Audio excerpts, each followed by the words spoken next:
Hey guys, my name is Matimio, and welcome to another episode of Sunday Mailbox. This is a video series where you, the viewer, can submit your gaming or Battlefield-related questions, and then I will give my humble opinion on them. To get the formalities out of the way real quick, if you would like to submit your own question that can be featured in an upcoming episode, you can do so by leaving a comment down below or by sending me a YouTube message. So the first question for today comes from Gurr, and it is, I don't want to come across as a negative Nancy, but do you think that DICE might want to entertain the idea that there might come a point where there is too much customization? And I don't mean the aesthetic options, but accessories for weapons and kits that blur the lines between kits, giving the game less depth. No, you are absolutely correct. There will become a point if you put just too many things into the game, too many accessories and gadgets for all the different classes. If you don't do it correctly, and really if it just gets to the point where there's just too much in there, not only does it become very hard to balance the game, but it also just becomes very challenging to make it so that all the classes feel very distinct. And we're kind of having, I wouldn't say it's really a problem, but you can kind of see that melding in that gray area starting to form with Battlefield 4. A lot of the classes now have some way of taking out enemy vehicles. The Recon and the Support both have C4, Engineer has all these different rockets, and I think even the Assault's grenade launcher, I didn't really get a lot of testing, but a lot of my friends were saying that it can do a significant amount of damage to enemy tanks. That could have just been because it was a beta and maybe it was a bug and they have to like tweak some things here and there, but what it sounds like is that every single class is going to have some way at doing damage to enemy vehicles, and this really does blur the line between classes. It makes it less significant to play as a defined role. Like I said, I don't think it's going to be a large issue in Battlefield 4 or even an issue at all, but we're kind of reaching that point where, yeah, there's this blending and this gray area where the classes are starting to look more similar, and there isn't this large difference between them.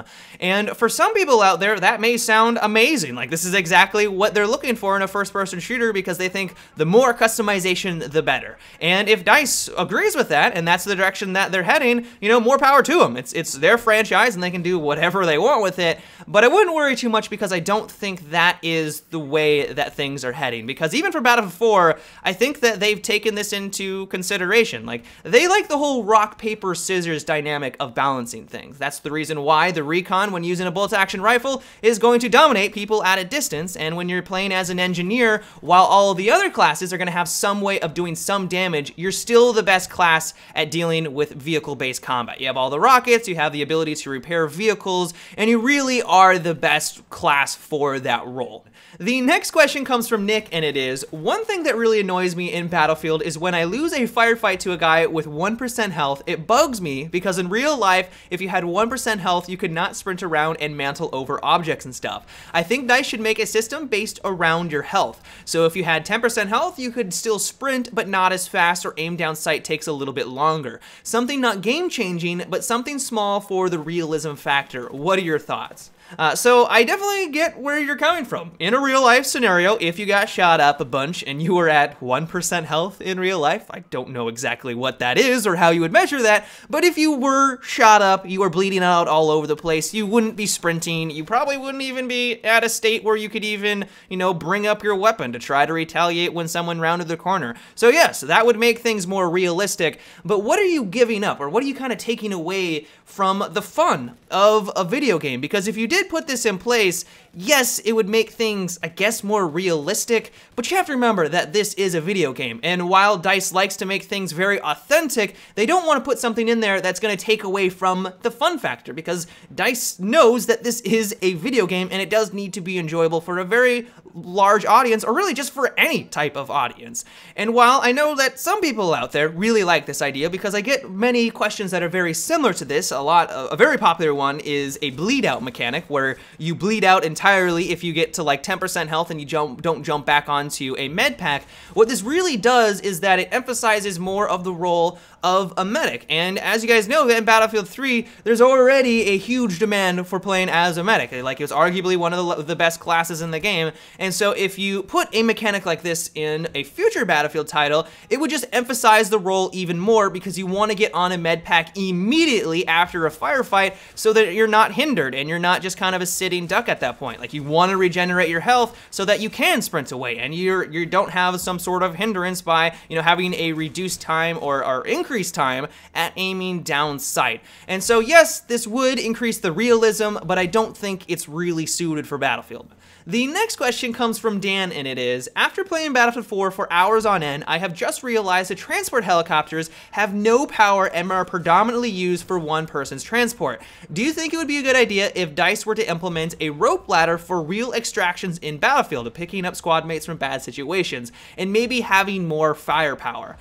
So I would agree with you that the transport helicopter does feel a little lackluster, and I think the main issue, at least for me, is that the firepower just isn't there. If you guys played in the beta and you used the miniguns for this vehicle, while it's awesome to use, especially if you get into those epic firefights where you're kind of circling around the top of the skyscraper and you have an entire squad in there kind of shooting back at you, you're shooting at them, like, it's amazingly cool, but you'll know that the minigun doesn't really do a whole lot of damage. And I think what DICE was kind of trying to design the miniguns to act as is more of a suppression tool. So it's not really going to kill the enemy, it's just going to kind of lock them down, make it so that they have a lot of weapon sway, make it so it's very difficult for them to kind of retaliate, giving your guys that are in the transport vehicle some time to get out of it, kind of maybe flank around and then take them out. And that's cool. Like, I really like that in concept, but in practice, it doesn't really work all that well. And so what I would kind of like to see is some improved firepower. Either make it so that the miniguns just do more damage, or just make it so that there are more customization options for the transport helicopter in general. Like, don't make it just another little bird, because we want to have that interaction between the pilot and the gunners, but maybe make it so that we can switch out different weapons in there, maybe make it so that there are just different customization options for the weapons themselves, and just kind of flush that out a little more. But as for your rope idea, while it does sound pretty cool, I honestly don't see the necessity of it or what it would really bring to the gameplay experience, because yes, in a real life scenario, if you are a helicopter pilot, there are moments where you can't land on the ground quickly or safely because there's a lot of rubble on the ground or there's a lot of buildings, and so you do need that rope to get people from the helicopter down to the ground or vice versa. But that's not really the case for a Battlefield game at this point. Like, if you're in a helicopter and you want to get down to an objective, just jump out of the helicopter and pull your parachute at the last second. Like, even if you're like 2 feet away from the ground, you pull that chute, you're not really going to take any damage and you're going to be a-okay. And you can't do that in real life. Like, that's just not going to happen. But because this is a video game and there are those mechanics in place, it just doesn't make sense that you would need a rope to assist you with that. And the only other scenario that I can think of is the one that you bring up, which is extraction. And while I guess there could be some situations where it could be useful, most will just land on the ground or just hover over the ground, and then people will jump into the helicopter and they'll take off. And so I honestly just don't think it's needed. I don't think it's really gonna bring a whole lot to the gameplay. And so I wouldn't really expect this for Battlefield 4.